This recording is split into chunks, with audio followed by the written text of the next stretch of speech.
does that mean to the boys, I guess, particularly considering the off-field dramas that have happened in the last month or so? Yeah, look, the situation hasn't really affected football at all.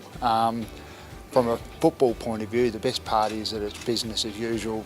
There's some guaranteed money from the Footy Commission to keep players and staff paid. And all the other stuff is probably beyond what players, I mean, they care, but it's not what they focus on. So it hasn't been difficult at all to get the players to concentrate on footy. And I guess in some ways the players are using it as motivation to keep West Perth people interested. The fact that we finished third in the playing finals is probably a bonus. I'm not sure how things would have been travelling if we were 2 or 3 wins and going to finish on the bottom. It might have been a bit more hectic, but the players are just focused on what they can control, and I've been really proud of the way they've played footy all year, and I'm really proud of the way they've handled themselves throughout what's been a difficult time for the football club. What's the main thing you'll be looking out for against South Perth? Well, we haven't had the greatest record against South probably over the last couple of years. And there's a little bit of conjecture over whether we wanted to play at Fremantle or try and get a home final. I think we haven't beaten them up there. They've something like 14 of their last 15 trips to Joondalup they've beaten us. So last year they belted us 3 times. This year we got close twice. So they've just got really large amounts of talent across the park. Their midfield, their experience. They've got some really good young players, and then you throw in guys like Parker and Pickett, and they're quite mercurial, Diolio. So we're going to have to be at our best, but we've proven this year that apart from probably Subi, and that's not unique to us, we've been more than competitive against everyone else in the competition. I think we've had an 8-point and a 5-point loss to South, so we're confident that if we play our best footy, we can win down at Fremantle Oval. You've got some senior players, Bill, Strike, Nelson, Black, I guess, playing career best footy. Why have they done that so deep into their careers? Well, look, I guess with Black and Nelson, they're only 25 years of age, so they're probably in that prime time of their career.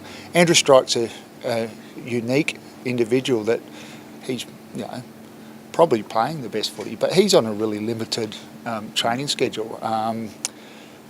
But he doesn't need to train a lot. He just needs a bit of a top up. He's enjoying playing full forward. He never thought he would. I've always told him in the twilight of his career he should go down there and kick goals, and he's always argued that he's too important in other spots. But like most people, I think you learn it from Oz Kick Age that if you kick goals, you're the star, and he's enjoying his time at the moment. Well, this is your 10th year or 9th year, so you've been around for a while as well. What have you learnt this year or applied this year that you haven't done previously?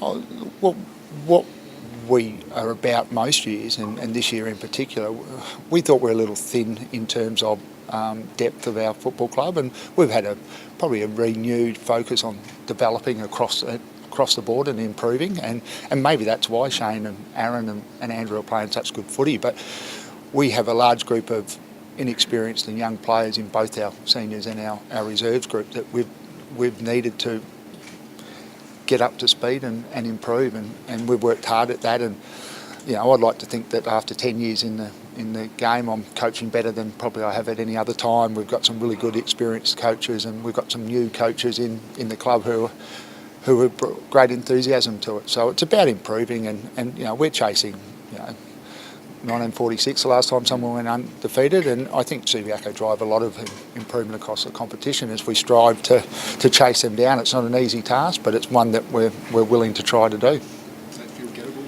Is there anything about them that you feel is gettable? Well, we're playing South Fremantle this week, and we may not get the opportunity to face Subiaco again, but all I know is they are the benchmark.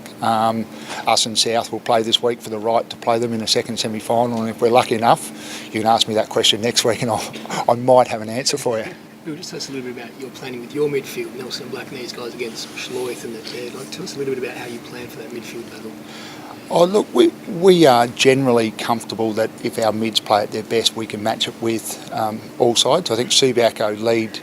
We use clearance differentials and scores from clearances, and Subiaco are number 1, and South and us are 2 and 3. And there's a lot of stats that point to why those 3 clubs are 1, 2 and 3. So we've got to back our structures in, we've got to back our personnel in to a certain extent. But South have got some unique challenges for us, and they've got some good run and spread and a lot of talent. So it's a case of doing what we do well but we also need to be mindful and respectful that we can't win every clearance, and we've got to do things defensively should they win it.